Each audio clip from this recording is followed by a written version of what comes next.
जमशेदजी नुसरवानजी टाटा भारत के बड़े पहले उद्योगपति थे। वो विश्व प्रसिद्ध औद्योगिक घराना टाटा समूह के संस्थापक थे। जमशेदजी टाटा का जन्म 3 मार्च 1839 को दक्षिणी गुजरात के नवसारी में एक पारसी परिवार में हुआ था। उनके पिता का नाम नुसरवानजी और उनकी मां का नाम जीवनबाई टाटा था। पारसी पादरियों के अपने ख़ानदान में नुसरवानजी पहले व्यवसायी थे। जमशेदजी टाटा को बचपन से ही उद्योग में रुचि थी और जब वो सिर्फ 14 साल के हुए तब वो अपने पिता के साथ मुंबई आ गए थे और उन्होंने कम आयु में ही अपने पिता के व्यवसाय में हाथ बटाना शुरू कर दिया था। उस समय वे व्यापार के साथ साथ पढ़ाई भी कर रहे थे। 17 साल की आयु में उन्होंने मुंबई के एल्फिंस्टन कॉलेज में एडमिशन लिया और 2 साल बाद सन 1858 में ग्रीन स्कॉलर की डिग्री को लेके वो पास हो गए। अपनी इस पढ़ाई के बीच ही उनकी शादी हो गई थी 10 साल की हीराबाई दुबे से। पढ़ाई पूरी करने के बाद वो अपने पिता के व्यवसाय से पूरी तरह जुड़ गए थे और 29 साल की आयु तक जमशेदजी अपने पिता के साथ ही काम करते रहे। व्यापार के संबंध में जमशेदजी ने इंग्लैंड, अमेरिका, यूरोप और अन्य देशों की यात्राएं की। इन यात्राओं से उनको ये अनुभव हो गया था कि ब्रिटिश आधिपत्य वाले कपड़ा उद्योग में भारतीय कंपनियां भी सफल हो सकती हैं। 1867 में उन्होंने 21,000 रुपये के साथ अपना खुद का व्यवसाय शुरू किया। सबसे पहले उन्होंने एक दिवालिया तेल कारखाना खरीदा और उसे एक रुई के कारखाने में तब्दील कर दिया तथा उसका नाम बदलकर रखा अलेक्जेंडर मिल।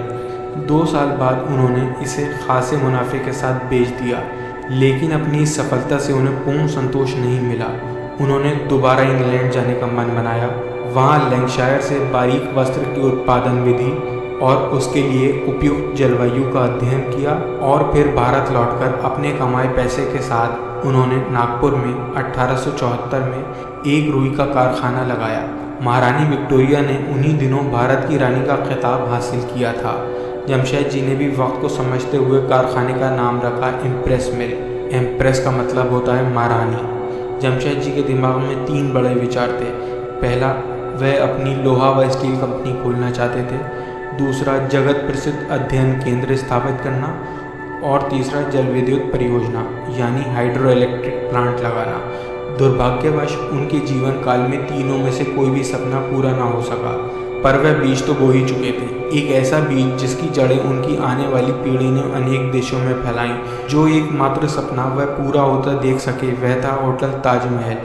यह दिसंबर 1903 में 4 करोड़ 21 लाख रुपए के शाही खर्च से तैयार हुआ। इसमें भी उन्होंने अपनी राष्ट्रवादी सोच को दिखाया था। उन दिनों स्थानीय भारतीयों को बेहतरीन यूरोपियन होटल में घुसने नहीं दिया जाता था। ताजमहल होटल इस दमनकारी नीति का करारा जवाब था। उन्होंने भारतीय औद्योगिक विकास का मार्ग एक ऐसे समय में प्रशस्त किया जब उस दिशा में केवल अंग्रेज ही कुशल समझे जाते थे। देश के सफल औद्योगिकरण के लिए उन्होंने इस्पात कारखानों की स्थापना की महत्वपूर्ण योजना बनाई।